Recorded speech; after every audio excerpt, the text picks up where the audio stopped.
Mimicry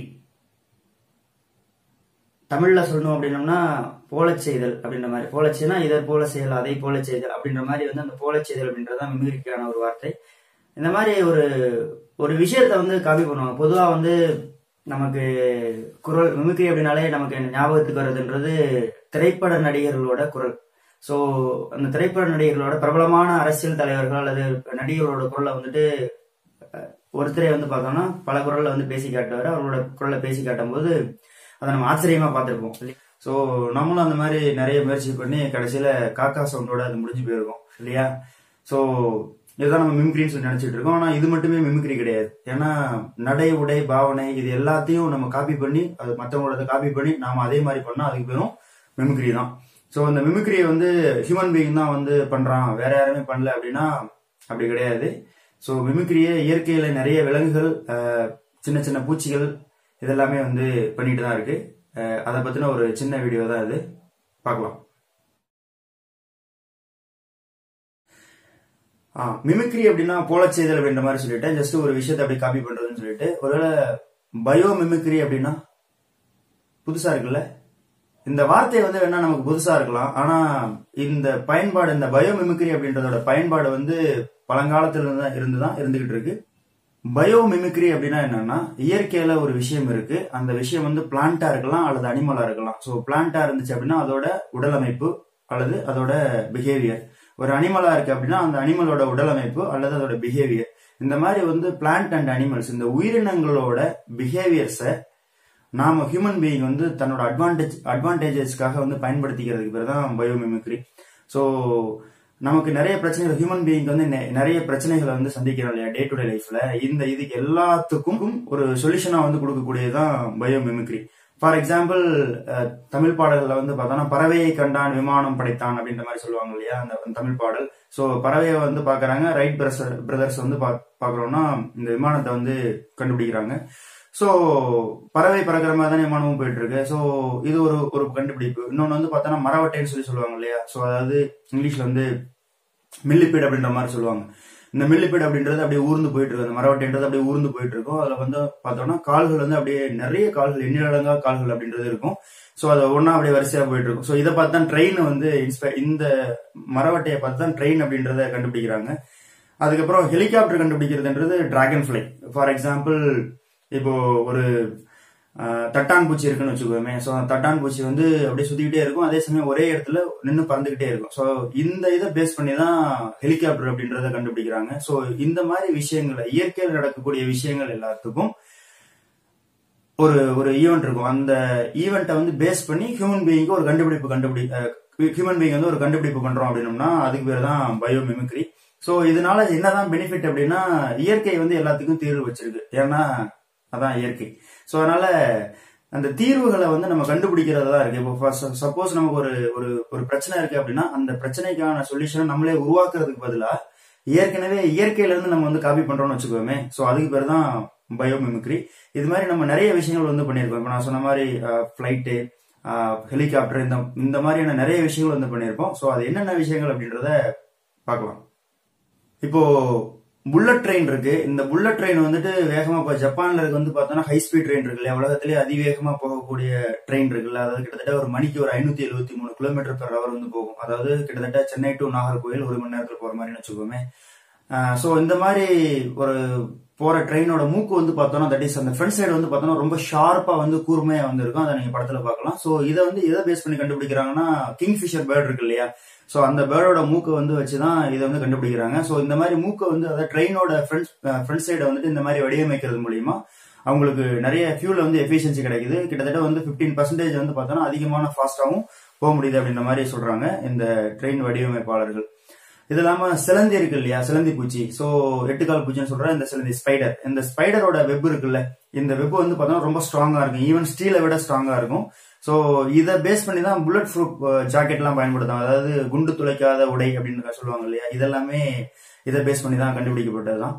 இது இல்லாம இந்த பூச்சிகள் இருக்குல்ல, சாதாரணமா இப்போ எல்லாமே குட்டி குட்டி பூச்சி தான். இப்போ இருட்டுல வந்து ஒரு கிராமத்திலேயோ அல்லது வரப்புலையோ நம்ம நடந்து போயிட்டு இருக்கோம் அப்படின்னோம்னா அந்த விட்டில் பூச்சிகள்னு சொல்லுவாங்க இல்லையா, இதோட சவுண்ட் வந்து மிகவும் அதிகமா இருக்கும். ஈவன் நான் சில வீடியோஸ் பண்ணும்போது அதுக்கு பின்னாடி அந்த பேக்ரவுண்ட்ல நல்லா கவனிச்சிருந்தீங்க அப்படின்னா அந்த சவுண்டுன்றது கொஞ்சம் அந்த பூச்சிகளோட சவுண்டுன்றது கேட்டுக்கிட்டு இருந்திருக்கும். பாருங்க, அந்த பூச்சிகள் வந்து எல்லாமே சின்னதுதான், ரொம்ப குட்டியும் இருக்கும், ரொம்ப ரொம்ப குட்டியா இருக்கும். ஆனா இது எல்லாமே வந்து ஒரு பெரிய லெவல்ல வந்து ஒரு சத்தத்தை வந்து உருவாக்குது. அந்த சத்தம் வந்து ஒரு அமைதியான அந்த சைலன்ஸே வந்து பிரேக் பண்ணி தனிப்பட்ட முறையில ஒரு பெரிய லெவல்ல கேக்குது இல்லையா? சோ அப்போ இந்த பூச்சிகள் இருந்து நம்ம என்ன கத்துக்கிறது அப்படின்னா, குட்டி ஸ்பீக்கரா இருந்துச்சுனாலுமே அதுல நிறைய வால்யூம் வந்து வர வைக்கிறது அப்படின்ற அந்த டெக்னாலஜி வந்து நம்ம கத்துக்கலாம். சோ அது மாதிரிதான் இருந்துட்டு இருக்கு இந்த பூச்சிகள் இருந்து நம்ம கத்துக்கிற விஷயம். இதே இது சப்போஸ் வந்து எறும்புகள் இருக்குன்னு வச்சுக்கோமே, அந்த எறும்புகள் எல்லாமே வரிசையா போயிட்டு இருக்கும் இல்லையா? அதுல ஏதாவது ஒரு எறும்புக்கு வந்து அடிபட்டுருச்சு அப்படின்னா என்ன பண்ணணும்னா, மற்ற எறும்புகள் தூக்கி தோல்ல வச்சுட்டு போயிடும். அந்த ஒரு வரிசையா போயிட்டு இருக்கு அப்படின்னா, ஏதோ ஒரு எறும்புக்கு அடிபட்டுருதுன்னா அந்த அடிபட்ட எறும்பு வந்து மற்ற எறும்புகள் தூக்கி தன்னோட தோல் மேல வச்சுட்டு அது பாட்டு போயிட்டே இருக்கும். சோ அப்போ அந்த இடத்துல வந்து டிராபிக் வந்து நிக்கிறது இல்ல இல்லையா, போயிட்டே இருக்கு. இதை பேஸ் பண்ணி தான் நம்மளால என்ன பண்றாங்கன்னா, ஹெலிகாப்டர்ல வந்து ஆம்புலன்ஸ் வந்து ரெடி பண்றது, சோ டிராபிக் வந்து எப்படி மேனேஜ் பண்றது அப்படின்றத கத்துக்கிறாங்க. சோ இந்த அல்கோரிதம் அப்படின்றத பயன்படுத்துறாங்க. எப்படின்னா, இந்த எறும்புகளோட பிஹேவியரை வச்சுக்கிட்டு சிஸ்டத்துல வந்து அல்கோரிதம் அப்படின்ற அந்த ஒரு கூட்டமைப்பு பண்றாங்க. சோ அது வந்து டிராபிக் வந்து தீர்வா அமையுது. இது இல்லாம இந்த ஃபயர் ஃபைட்டர்ஸ் எல்லாம் இருக்காங்க இல்லையா, அதாவது ஒரு பில்டிங்ல இருந்து இன்னொரு பில்டிங்க்கு தாவணும், ஆனா இடையில வந்து எந்த ஒரு ஒரு பில்டிங்ல இருந்து ஒரு பில்டிங் வந்து போகணும் அப்படின்னா நடந்து போறதுக்கு எந்த ஒரு வழியும் இல்லை அப்படின்னா ஹியூமன் செயின் வந்து அமைச்சு ஹியூமன் பிரிட்ஜ் வந்து அமைப்பாங்க. அதாவது மனித பாலம்னு சொல்றதை அமைப்பாங்க. ரொம்ப டிசாஸ்டர் சமயத்துல இதை அமைப்பாங்க.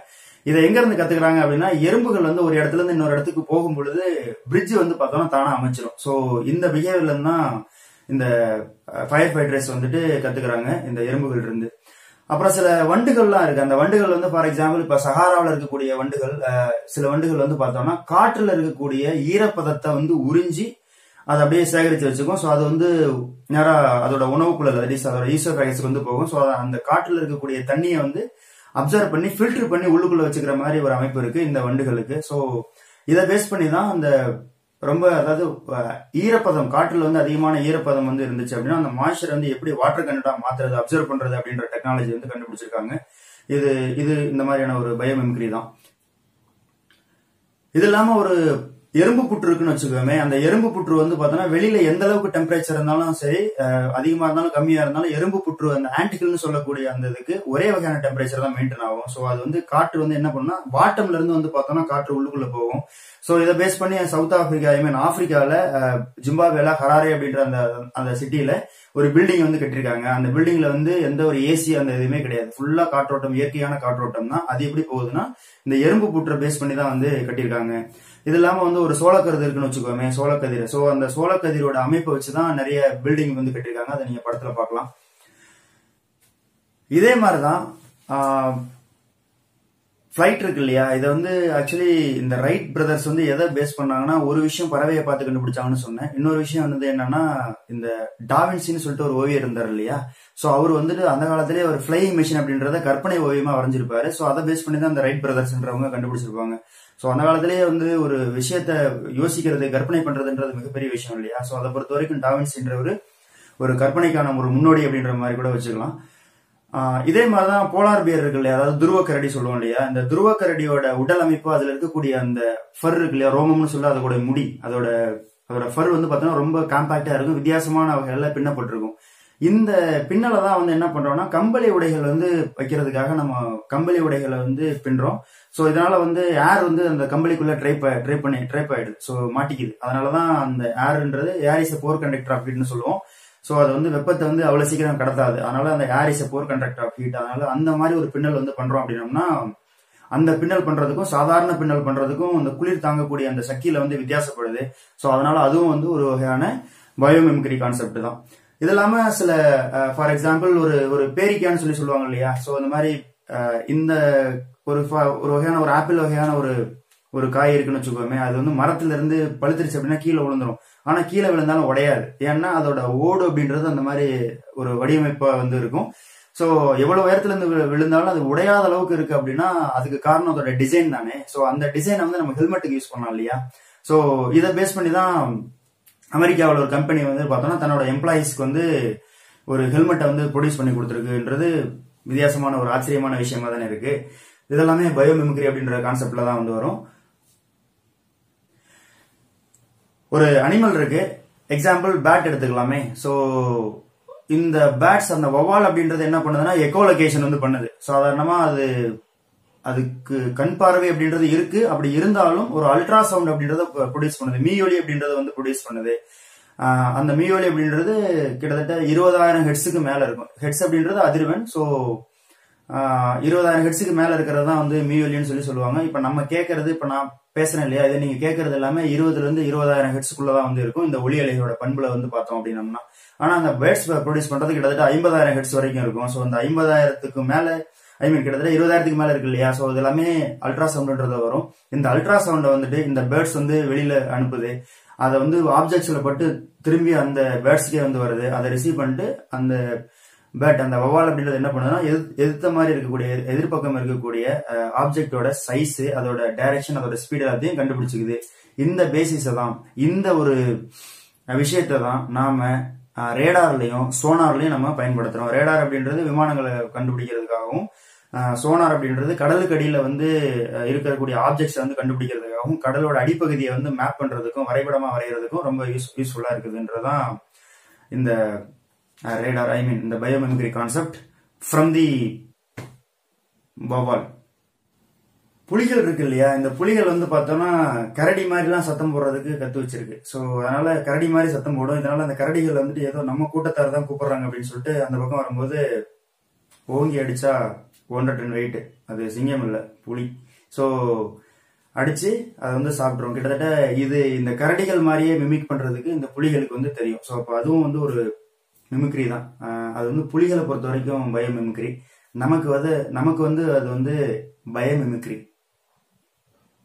நம்ம எப்பயாவது ஒரு ஃபாரஸ்ட்ல வந்து ஒரு ட்ரெக்கிங் போறோம், அந்த மாதிரிலாம் ஒரு மலையில வந்து ட்ரெக்கிங் போறோம், ஃபாரஸ்ட்ல நம்ம எக்ஸ்ப்ளோர் பண்றதுக்காக நம்ம போறோம் அப்படின்னாலே, நம்ம காட்டை விட்டு வெளில வந்ததுக்கு அப்புறம் பார்த்தோன்னா சின்ன சின்ன ஒரு முள் பாங்கான, அதாவது முள் இருக்கும், ஒரு விதை இருக்கும், அது மேல சுத்தி வந்து பார்த்தோன்னா ஊசியா இருக்கும். அது நம்மளோட உடம்புல, நம்மளோட பேண்ட்ல எல்லாம் வந்து ஒட்டிட்டு இருக்கும் இல்லையா. அதுக்கப்புறம் அதை நம்ம பிச்சு தூக்கி போடுற மாதிரி இருக்கும்.